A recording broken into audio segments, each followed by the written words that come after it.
Hello every welcome to my channel. तो आज से हमारा नया सीरीज स्टार्ट हो रहा है, जैसा कि मैंने आप सभी को पहले बताया था। तो आज के इस वीडियो में हम स्टार्ट करने वाले क्लास 9th का इंग्लिश। जैसा कि आप लोग देख सकते हैं एनसीईआरटी का बुक है और एज़ पर सीबीएसई या आप लोग के बोर्ड में अगर एनसीईआरटी बुक चलता है तो यू कैन लर्न। तो now let's start this video.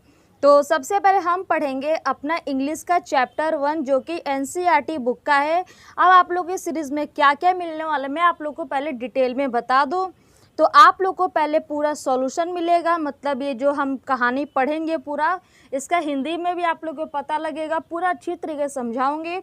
इसके बाद हम इसके जो इम्पोर्टेंट क्वेश्चंस होते हैं वो करेंगे और नहीं तो क्या, और जो नीचे का जो भी सब सारे क्वेश्चंस है ना ये आप लोग देखेंगे। ये सारा जो क्वेश्चन है हम ये सारा करने वाली है, जो आप लोग देख रहे हैं सारा हम करने वाले हैं। क्योंकि मैंने क्या किया, एक पूरा पीडीएफ बनाया और इस पीडीएफ में मैंने सारे क्वेश्चंस इम्पॉर्टेंट मीनिंग, जो शब्द का मीनिंग हमें नहीं पता है पूरा मैंने आप लोग को बताया है। मतलब पूरा डिटेल वीडियो होने वाला है ये। तो चलिए वीडियो को शुरू करते हैं।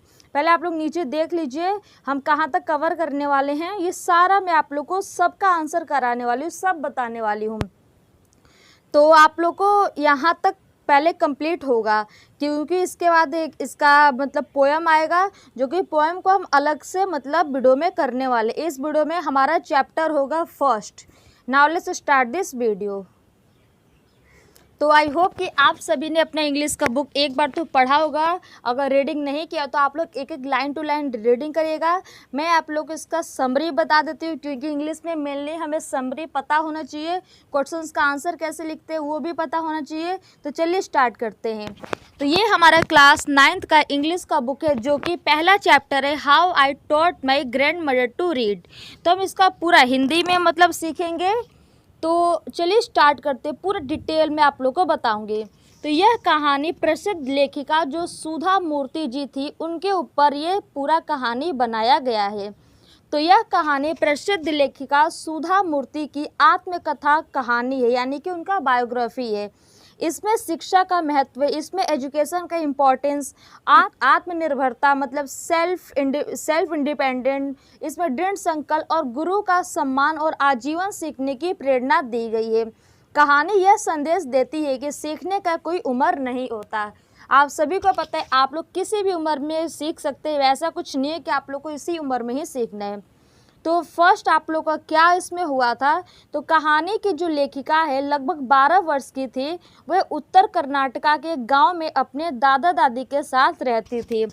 उन दिनों परिवहन की सुविधा अच्छी नहीं थी, यानी कि वो उस टाइम मतलब ट्रैवलिंग का नहीं था, बस वगैरह या कार वगैरह ये सब नहीं था। इसलिए अखबार यानी कि न्यूज़पेपर और साप्ताहिक पत्रिका देर से पहुंचती थी। परिवार के सभी सदस्य हर सप्ताह पत्रिका आने का बेसब्री से इंतजार करते थे, यानी जो न्यूज़पेपर होता था ना उसका आने का हर परिवार के लोग इंतजार करते थे, क्योंकि उस टाइम ये सारा सुविधा नहीं था तो देर तक सब पहुँचता था।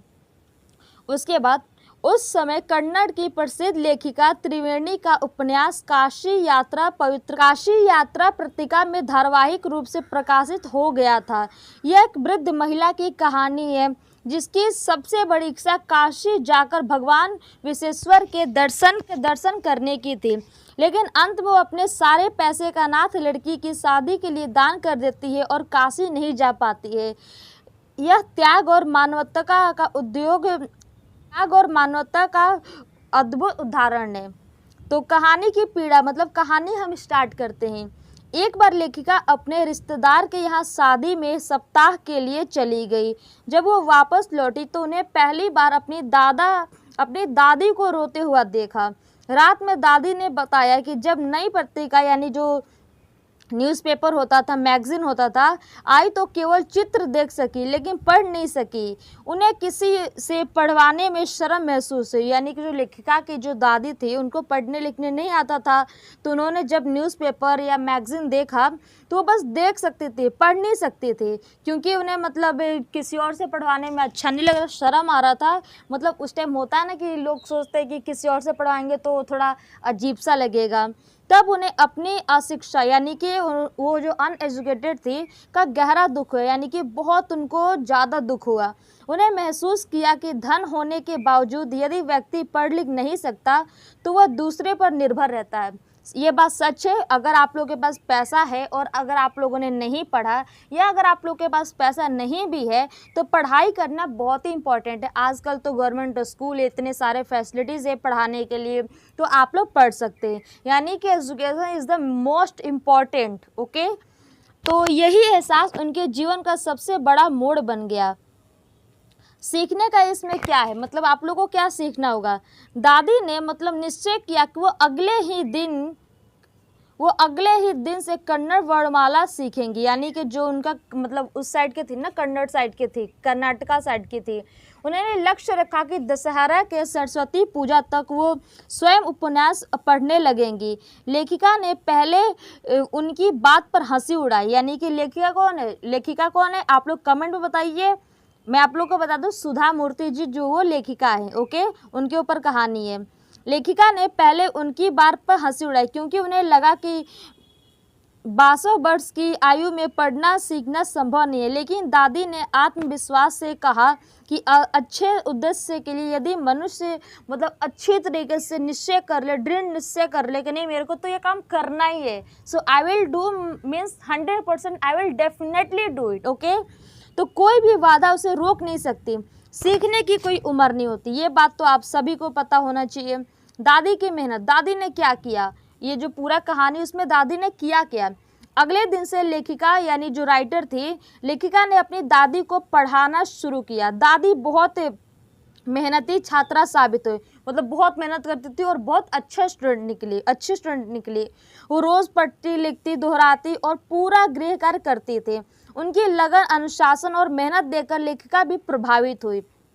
बाद में लेखिका स्वयं एक अध्यापिका बनी और उन्होंने स्वीकार किया कि उनकी पहली छात्र उनकी अपनी दादी थी, यानी कि जो सुधा मूर्ति जी थी उनकी जो पहली स्टूडेंट थी कौन थी, उनकी दादी थी, यानी कि उनकी ग्रैंड मदर को मतलब लिखना पढ़ना नहीं आता था।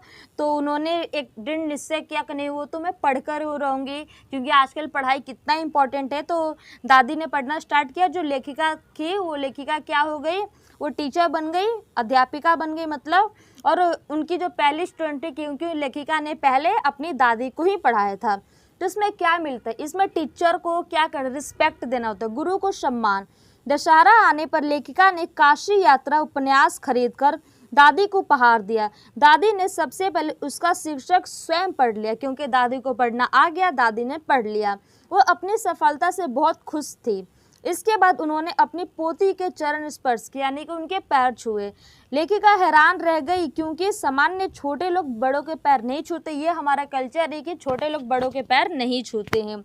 दादी ने कहा कि वह अपनी पोती के नहीं बल्कि अपने गुरु के चरण छू रही, क्योंकि जो लेखिका थी यानी जो सुधा मूर्ति जी थी वो अपनी दादी को उन्होंने पढ़ाया। तो दादी का मानना था कि वो उनकी पहली मतलब टीचर है, उनकी अध्यापिका है। ओके, उनकी गुरु है। उनके अनुसार गुरु का सम्मान उम्र या रिश्ते से नहीं बल्कि ज्ञान देने के कारण किया जाता है। सच बात है, अगर कोई छोटा अगर आपको पढ़ा रहे, अगर आप कुछ उनसे सीख रहे हैं, तो ये नहीं है कि मतलब वो उनका रिस्पेक्ट ना करे। गुरु का क्या, गुरु अगर आपको पढ़ा रहे हैं, अगर आप लोग उनको इज्जत करते तो कोई उम्र नहीं होता, कोई रिश्ता नहीं होता। ओके, कहानी का सबसे भावुक और प्रेरणादायक क्षण है ये। कहानी का मेन टाइटल क्या है, मुख्य शीर्षक क्या है। यह कहानी हमें बताती है कि शिक्षा मनुष्य को आत्मनिर्भर बनाती है। पढ़ना लिखना केवल नौकरी पाने का साधन नहीं बल्कि आत्मसम्मान और स्वतंत्र जीवन जीने का माध्यम है। ये बात सच है। अगर आप लोग एजुकेटेड नहीं है, पढ़े लिखे नहीं है, तो आपके अंदर खुद के अंदर भी एक मतलब सेल्फ डिपेंडेंट नहीं होंगे कि आपको आता है। अगर आप लोगों को पढ़ना है तब खुद से पढ़ नहीं पाएंगे तो किसी और से पढ़वाएंगे, तो कितना ज़्यादा मतलब लंबा प्रोसेस होता है। तो बस ये नहीं कि पढ़ना लिखना सिर्फ नौकरी के लिए, पढ़ना लिखना अपने लिए भी इम्पोर्टेंट होता है। ओके, यदि किसी व्यक्ति में मतलब दृढ़ इच्छा, मतलब उनका पूरा लक्ष्य तय हो गया कि उनको करना ही है, मेहनत और लगन हो, तो वह किसी भी उम्र में नई चीज़ सीख सकता है। साथ ही हमें अपने गुरु का सम्मान करना चाहिए।